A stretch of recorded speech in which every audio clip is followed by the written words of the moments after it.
Di sisi lain, kita masih punya jejak kasus Nadiem Makarim dengan proyek Gerumbuk yang mangkrak, ditambah dengan nama Fiona Handayani yang masuk daftar DPO. Halo bos, balik lagi sama aku Berry WB dan kita masih ada di zona kriminal. Dan kali ini masih ada kaitannya sama episode kemarin ya. Jadi kalau kamu belum ikutin episode kemarin, silahkan dicek tuh dengan judul yang harusnya ada hubungannya sama yang kali ini.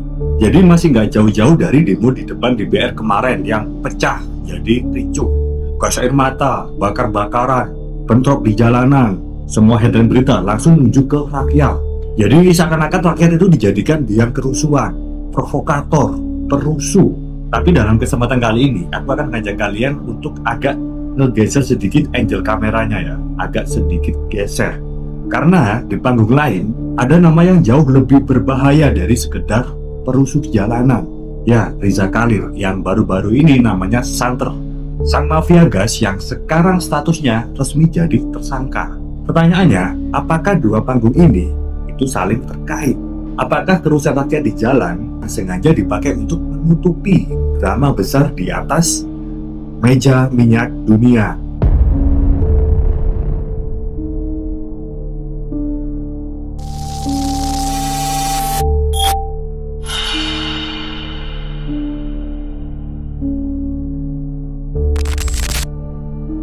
Kemarin rakyat turun ke jalan, ngamuk tuh di depan gedung-gedung DPR.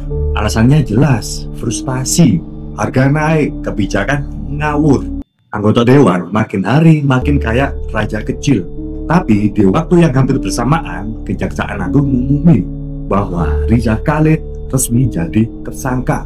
Tersangka apa? Tersangka korupsi tata kelola minyak Pertamina sebesar 285 triliun. Ngeri bos. Ditambah lagi dengan tindak pidana pencucian uang. Nah ini kalau dikumpulin, kerugian negara bisa bikin APBN jadi jebol. Jadi sekarang pertanyaannya, kok pas banget rakyat ribut di jalan, mafia migas terseret kasus? Apakah ini kebetulan? Keren kan kebetulannya? Atau mungkin ada tangan-tangan yang sengaja bikin keributan di depan supaya apa? Ya supaya kita lupa sama yang ada di belakang. Tapi ya kalau ini memang benar-benar terjadi, jangan pikir Riza Khalil main sendirian. Anaknya tuh Arjuna Riza Khalil juga kebagian ikut sorotan. Tiba-tiba namanya nongol dalam pusaran bisnis minyak yang terhubung dengan jumlah perusahaan cangkang yang dipakai buat muter duit bapaknya. Artinya apa?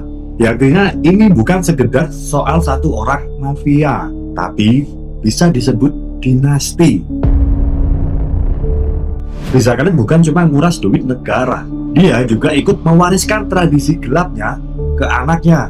Jadi kalau nanti Rizal jatuh, jangan kaget kalau anaknya tiba-tiba nongol di bisnis yang sama, dengan wajah yang lebih muda dan dengan gaya yang lebih halus. Dan tentunya Riza Khalil itu jelas bukan mafia biasa. Dia punya kawanan yang nggak bisa disentuh orang biasa. Kira-kira kalian masih ingat rekaman Papa minta saham? Nah, nama Rizal juga muncul di situ. Kalau memang masih benar-benar ingat, siapa kira-kira lawan bicaranya? Politisi papan atas. Nah, kalau sudah begitu, itu artinya apa? Jadi artinya Rizal punya akses langsung ke para elit, ke partai besar, bahkan ke lingkaran pengambil keputusan negara. Jadi kalau sekarang dia ditetapkan sebagai tersangka, jangan kaget kalau ada partai atau tokoh politik yang ikut panas dingin. Karena kalau sampai Rizal buka mulut, bisa-bisa akan muncul banyak nama besar yang ketarik ke meja hijau. Nah, si elit ini akhirnya punya dua opsi: ngelindungi dia dengan segala cara, atau tumbalkan dia demi cuci muka. Dan disitulah rakyat sering dipakai jadi alat pengalian isu. Suruh ribut di jalan, biar mafia di belakang bisa jalan lebih tenang. Nah, kalau kita lihat ke belakang ya, pola ini bukan hal yang baru.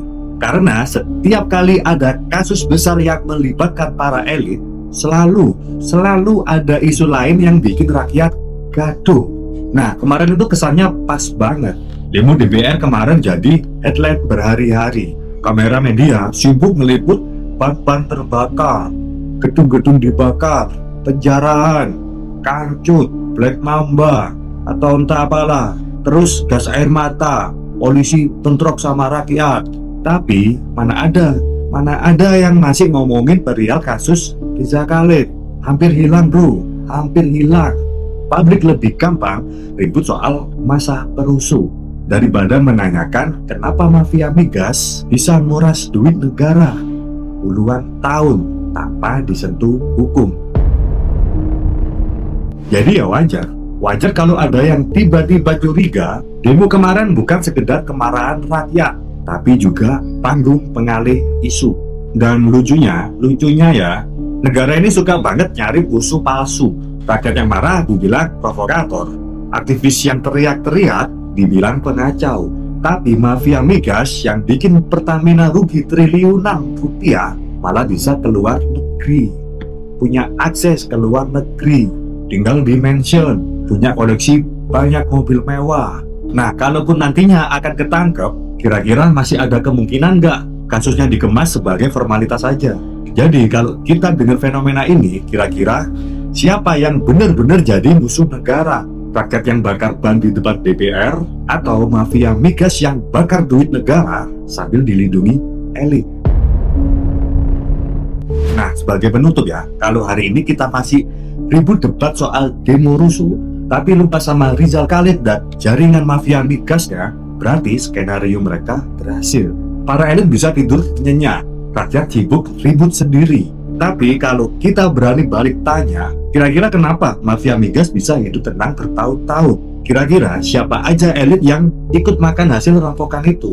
Dan kenapa rakyat selalu dijadikan kambing hitam?